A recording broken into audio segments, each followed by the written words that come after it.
नमस्कार, news 18 India देख रहे हैं आप और मैं हूं आपके साथ शिवानी पांडे। रूस और यूक्रेन की जंग को लेकर अमेरिकी कंपनी माइक्रोसॉफ्ट ने बड़ा दावा किया है। माइक्रोसॉफ्ट का दावा है कि रूस ने यूक्रेन के खिलाफ जंग की तैयारी 1 साल पहले ही शुरू कर दी थी। इसके लिए वो यूक्रेन के संस्थानों में लगातार सेंधमारी कर रहा था और ये पता लगाने के लिए कि संभावित जंग को लेकर ज़ेलेंस्की की क्या तैयारी है। यही नहीं, दावा तो ये भी किया जा रहा है कि ऐसी भी सेंधमारी के चलते यूक्रेन पर बड़े हमलों को अंजाम दिया गया।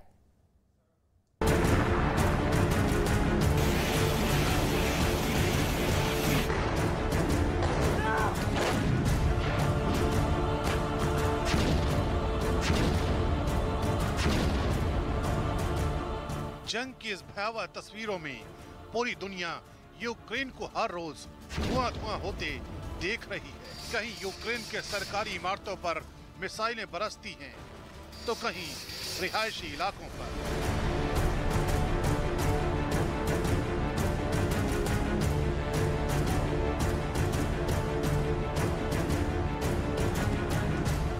लेकिन इस जंग को लड़ने के लिए रूस पर्दे के पीछे एक अलग तरह की जंग छेड़े हुए है, जहां न तो गोले गिरते हैं न ही धमाकों की आवाजें सुनाई देती हैं। यूक्रेन के खिलाफ रूस का हाइब्रिड वॉर, ज़ेलेंस्की के सीक्रेट में पुतिन की सेंध। जीत के लिए रूस कुछ भी करेगा।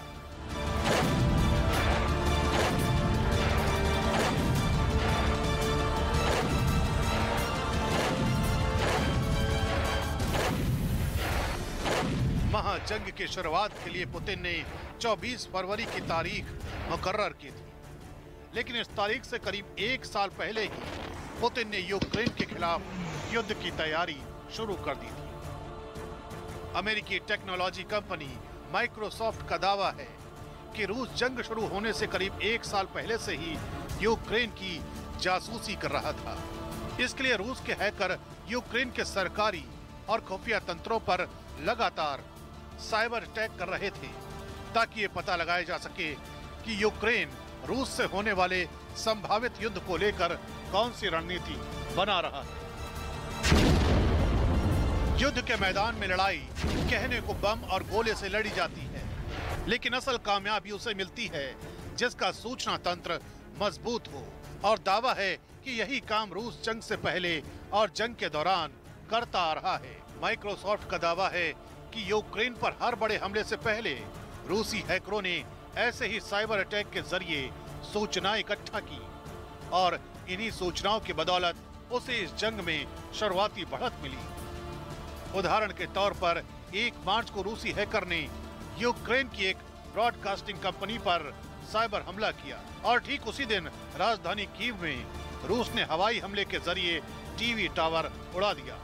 इसी तरह युद्ध के दौरान 13 मार्च को रूसी हैकर ने यूक्रेन के न्यूक्लियर सेफ्टी ऑर्गेनाइजेशन से डेटा चुराया और इसके कुछ दिनों बाद रूसी बलों ने यूक्रेन के अलग अलग न्यूक्लियर पावर प्लांट पर कब्जा कर लिया। माइक्रोसॉफ्ट के मुताबिक हद तो तब हो गई जब एक रूसी हैकर ने युद्ध के दौरान लोगों को गुमराह करने की कोशिश की। दावा किया जा रहा है कि मारियोपोल शहर पर जब रूसी सैनिकों का कब्जा हो गया तो एक रूसी हैकर ने मारियोपोल का निवासी बनकर शहर के लोगों को एक ईमेल भेजना शुरू कर दिया। इस ईमेल में दावा किया गया कि यूक्रेन की सरकार मारियोपोल के लोगों को बंधक बना रही है।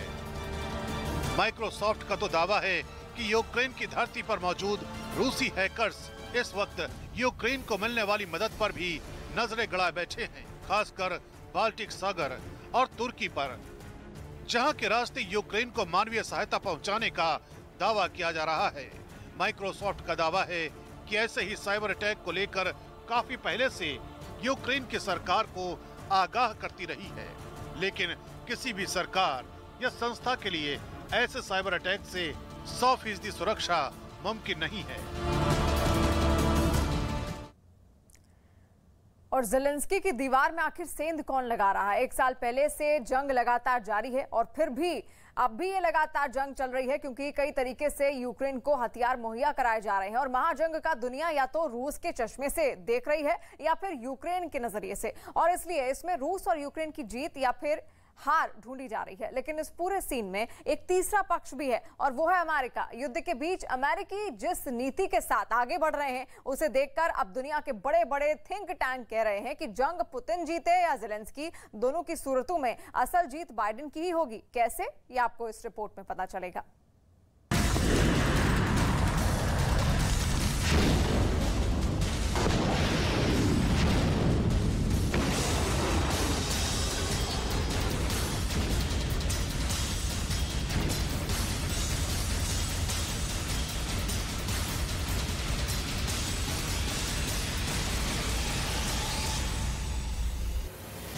फरवरी को युद्ध शुरू हुआ और एक एक दिन करके पूरा फरवरी महीना निकल गया।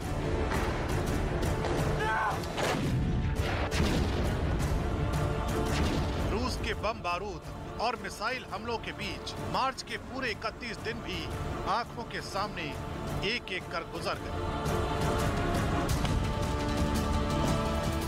दुनिया इंतजार करती रही कि युद्ध अब थमेगा कि तब थमेगा, और इसी इंतजार में अप्रैल का महीना भी खत्म होने वाला है।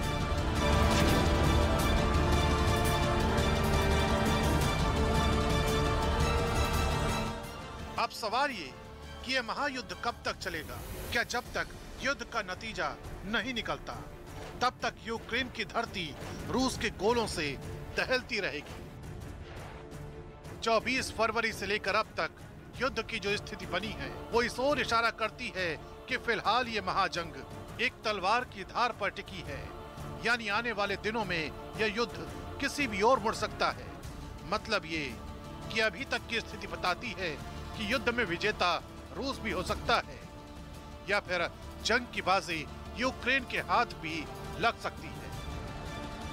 लेकिन इन दोनों ही स्थिति में असल जीत अमेरिका की ही मानी जाएगी। कैसे, अब वो समझिए। युद्ध में अगर यूक्रेन की जीत होती है तो ये साफ साफ अमेरिका की जीत मानी जाएगी, और अगर इस जंग में रूस जीता तो वो जंग को जीतने तक इतना ताकतवर नहीं रह जाएगा कि वो इसका जश्न मना सके। 24 फरवरी को जब युद्ध की शुरुआत हुई तो इस जंग को लेकर सबसे बड़ी चिंता जो बाइडेन की ही थी।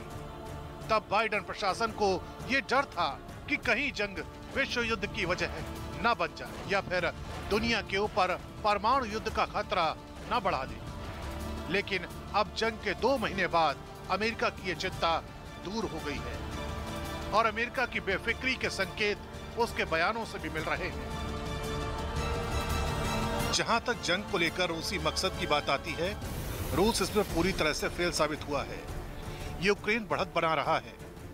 रूस का सबसे बड़ा मकसद था कि वो यूक्रेन को रौंद डाले, उसकी स्वतंत्रता को खत्म कर दे। इस मकसद में रूस नाकाम हुआ। जंग में रूस जीते या फिर यूक्रेन, दोनों ही स्थिति में अमेरिका की बल्ले बल्ले होगी, क्योंकि कड़े आर्थिक प्रतिबंधों के बावजूद अगर पुतिन ये जंग जीत भी जाते हैं तो वो काफी कुछ खो देंगे। जंग के बाद न तो उनका पहले जैसा प्रभुत्व होगा और न ही रूस की पहले जैसी स्थिति, और रूस की हालत चीन के लिए भी एक बड़ा संदेश देगी। वो चीन जो बार बार अमेरिका को आंखें दिखाता है। हम रूस को उस हद तक कमजोर देखना चाहते हैं ताकि वो वैसी चीजें ना दोहरा पाए जैसे उसने यूक्रेन पर हमले से पहले किया था। रूस की स्थिति को लेकर अमेरिका का आकलन यूक्रेन की जमीन पर कैसे नजर आ रहा है, अब उसे समझिए। मार्च की शुरुआत में जहां रूसी सेना का कब्जा उत्तरी यूक्रेन से लेकर दक्षिण यूक्रेन के शहरों तक था, वो 21 अप्रैल तक आते आते सिर्फ और सिर्फ दक्षिण तक ही सिमट कर रह गया। यानी अप्रैल का आखिर आते आते पुतिन की सेना सिर्फ दक्षिण यूक्रेन में आकर ठहर गई। इसकी बड़ी वजह यह थी कि उत्तर के शहरों पर कब्जे के बावजूद रूस का असल मकसद पूरा नहीं हुआ। ये मकसद तब पूरा होता अगर रूसी सेना राजधानी कीव पर कब्जा कर लेती, लेकिन पुतिन का ये सपना अधूरा है और अब इस सपने की भरपाई के लिए रूस यूक्रेन के दक्षिण पर कब्जे की तैयारी कर रहा है। रूसी सेना के एक जनरल कह चुके हैं कि अब उनका मकसद दक्षिण यूक्रेन पर पूर्ण नियंत्रण का है, ताकि डोनबास इलाके से क्राइमिया को जमीन के रास्ते एक कॉरिडोर से जोड़ा जा सके और बाद में इस कॉरिडोर को मोल्डोवा के ट्रांसनिस्ट्रिया तक पहुंचाया जाए, जहां रूस की सरपरस्ती में विद्रोहियों का कब्जा है। दुनिया को दिखाने के लिए पुतिन भले ही डॉनबास पर कब्जा करके उसे क्राइमिया से जोड़ दे या फिर इसे अपनी युद्ध की उपलब्धि बता दे, लेकिन इतने बड़े युद्ध का ये परिणाम कम से कम पुतिन की जीत तो कतई नहीं कहलाएगा। सवाल ये उठेंगे कि क्या पुतिन ने अरबों रुपए खर्च करके यह युद्ध सिर्फ डॉनबास जीतने और उसे क्राइमिया तक मिलाने के लिए लड़ा था?